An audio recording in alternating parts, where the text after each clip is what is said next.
Welcome back to our community. Speaking with the Interim Dean, Denise Sechrist, and Director of External Affairs, Tina Biasella, from Kent State University at Stark.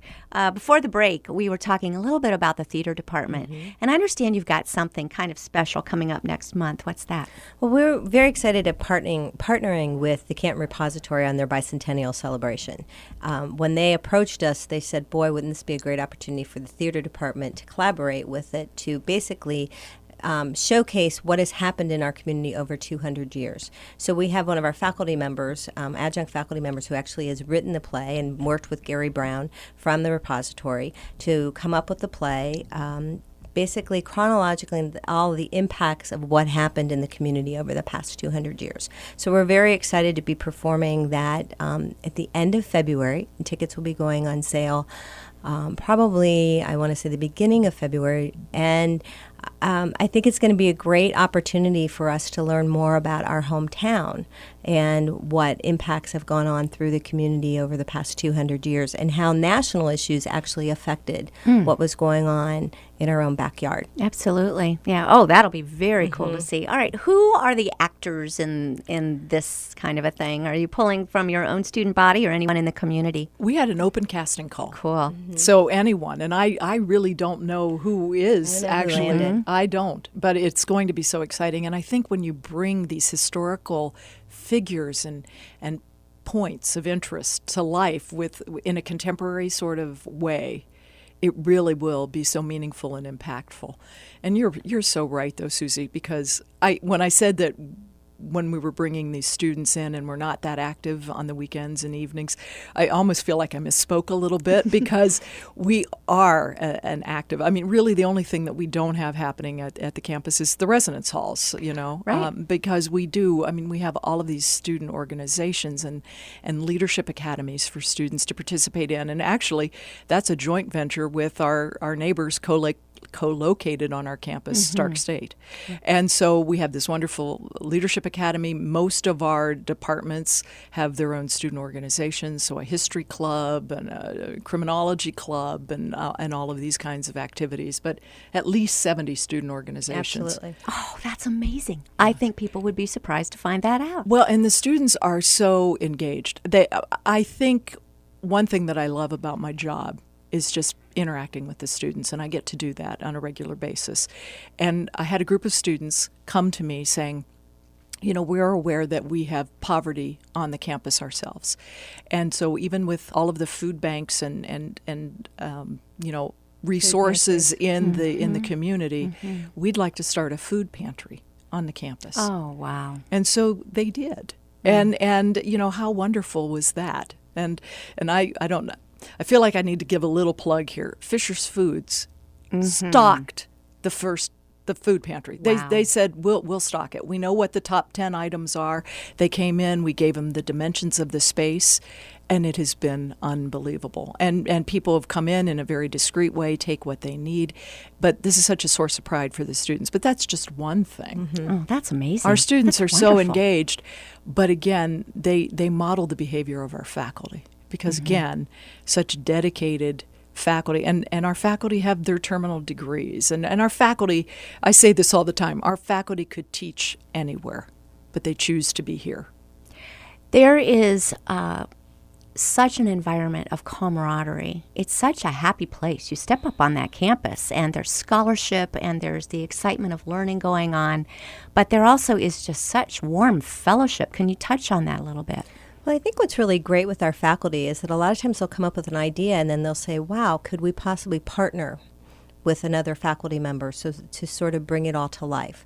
So, for instance, last year, as part of our theater department, we actually worked with our psychology department and that to put together the plays that we do. Our nursing students get to partner with some of our theater students, and that they actually, if you can imagine, you think of it as charades, but basically our theater student is given basically a description of what they're supposed to come in as a patient. And so our nursing students get to then have real world experience as to what's happening and how they should respond to someone who may be psychotic, who may be on drugs, a hysterical parent who's bringing in their child, and how do you interact with that. So those types of teaching and learning opportunities happen all the time at Kent State Stark. Great idea. It's fun. Yeah. It's actually fun.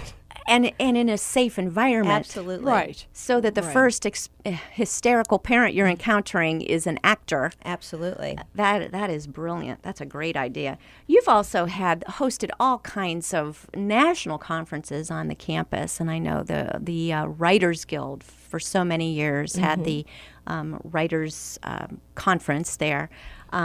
But you've continued to have the featured speakers, which is always very exciting. Tell us a little bit about that. Well, we're in our 25th year this year, which is amazing. And so we, this is something that no one has had to pay to come to. This is our gift to the community for 25 years, bringing these really fine leaders in the arts and in literature and politics and all, areas. Just as an example, some of the folks that you have brought on campus before would be, can you name a few of them? I hate to hit you with this out of the blue, but some of them are. Well, our next featured speaker actually coming up in February is Alan Page, hometown boy, Supreme Court Justice. Okay, yes. And then we also have had Billie Jean King.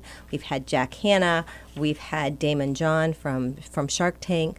Most recently, at the beginning of the semester, we had Troy Carter. And Troy Carter is the founder of Atom Factory and has done a lot of things in the music industry. What was so exciting about that is that he started his career as an intern.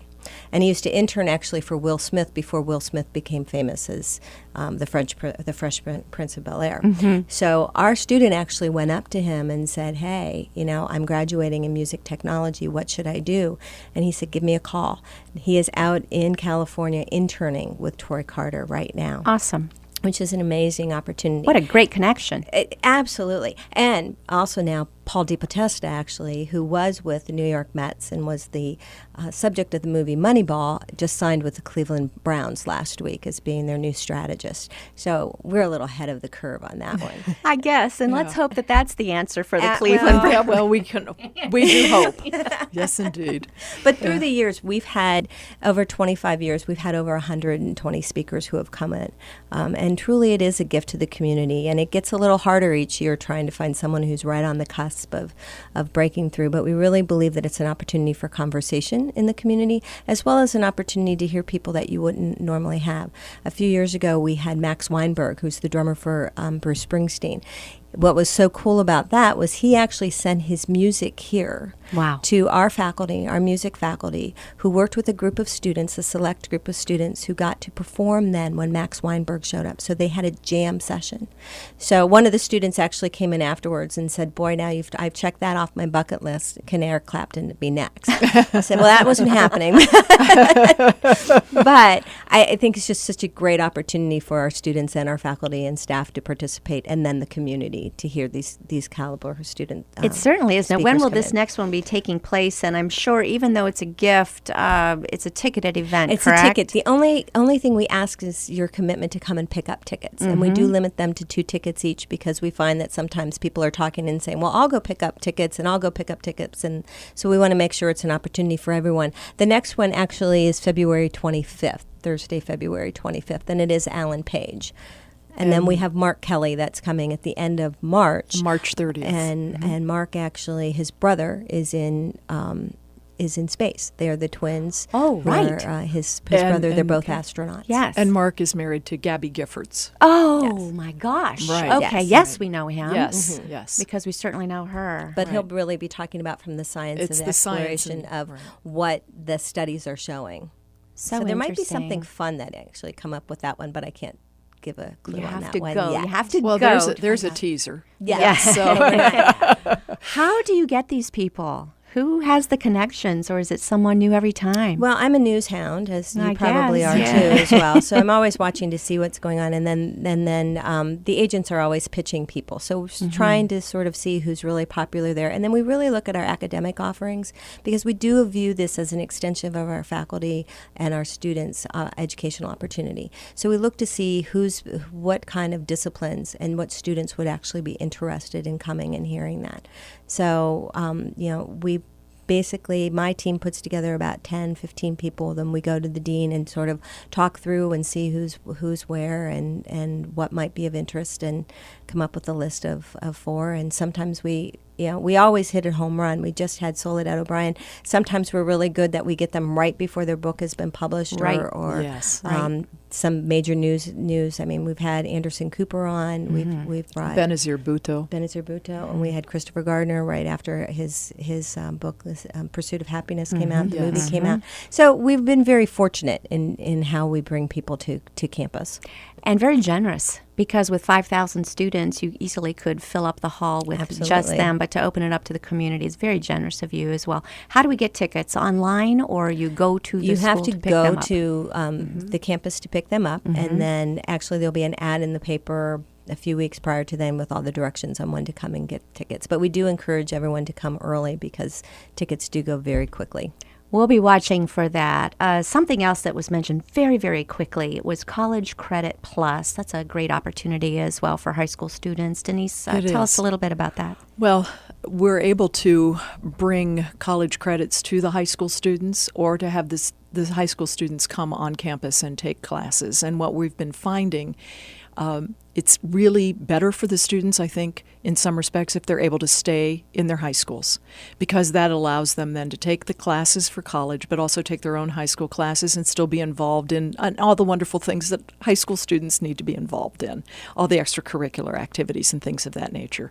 So we've been working with the high schools to find out where they don't have the expertise among their own faculty, and bringing certain courses to those students, especially in those districts where maybe they're strapped financially and they aren't able to offer the advanced placement classes, the AP credits and things of that nature to their students in their districts. So it's been very successful. It's almost like an honors class, isn't it, for students, but anyone can try. Is that correct? Well, they have to score a certain score on the ACT, Okay. and that's the credential to get them into the program. It's wonderful. You also, we wanted to touch on the multiculturalism.